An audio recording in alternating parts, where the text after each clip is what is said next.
The unidirectional configuration may consist of either a single leaf or a series of interconnected leaves that open from one side and slide into a pocket. The demonstration on the left illustrates the door positioned inside a building, while on the right it is displayed outside a building with the assistance of an outrigger.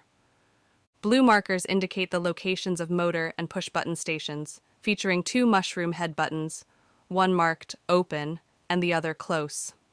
You can stop the door at any point by releasing your hand from the push button. In the event of a power failure, the door can be manually operated.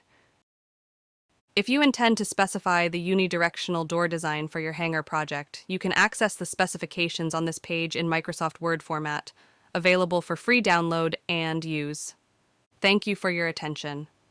Aerodor has been managing the design, manufacturing, installation, and servicing of these doors since 1978, all under a single family of ownership.